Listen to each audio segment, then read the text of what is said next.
Leviticus 6. The Lord said to Moses, "If anyone sins and is unfaithful to the Lord by deceiving a neighbor about something entrusted to them or left in their care, or about something stolen, or if they cheat their neighbor, or if they find lost property and lie about it, or if they swear falsely about any such sin that people may commit, when they sin in any of these ways and realize their guilt, they must return what they have stolen or taken by extortion, or what was entrusted to them, or the lost property they found, or whatever it was they swore falsely about. They must make restitution in full, and add a fifth of the value to it, and give it all to the owner on the day they present their guilt offering. And as a penalty, they must bring to the priest, that is, to the Lord, their guilt offering, a ram from the flock, one without defect, and of the proper value.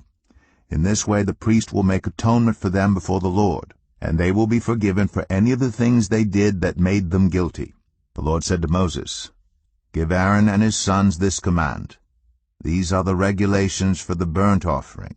The burnt offering is to remain on the altar hearth throughout the night, till morning, and the fire must be kept burning on the altar.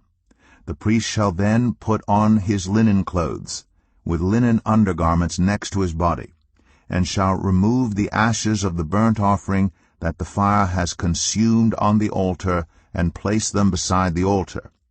Then he is to take off these clothes and put on others, and carry the ashes outside the camp to a place that is ceremonially clean. The fire on the altar must be kept burning. It must not go out. Every morning the priest is to add firewood and arrange the burnt offering on the fire, and burn the fat of the fellowship offerings on it. The fire must be kept burning on the altar continuously. It must not go out. These are the regulations for the grain offering. Aaron's sons are to bring it before the Lord in front of the altar.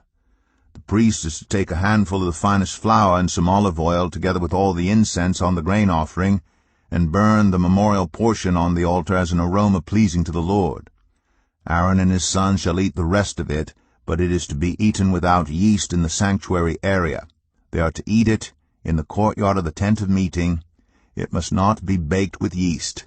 I have given it as their share of the food offerings presented to me. Like the sin offering and the guilt offering, it is most holy.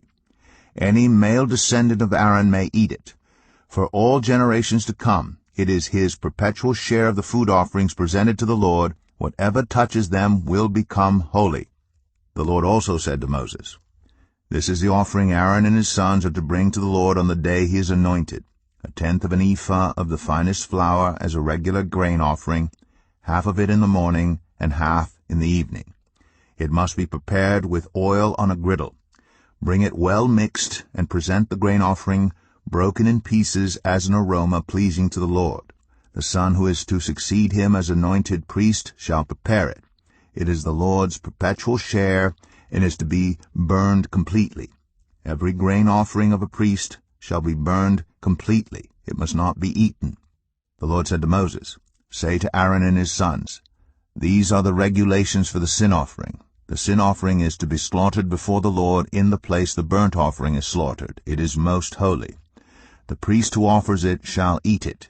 It is to be eaten in the sanctuary area, in the courtyard of the tent of meeting. Whatever touches any of the flesh will become holy, and if any of the blood is spattered on a garment, you must wash it in the sanctuary area. The clay pot the meat is cooked in must be broken, but if it is cooked in a bronze pot, the pot is to be scoured and rinsed with water.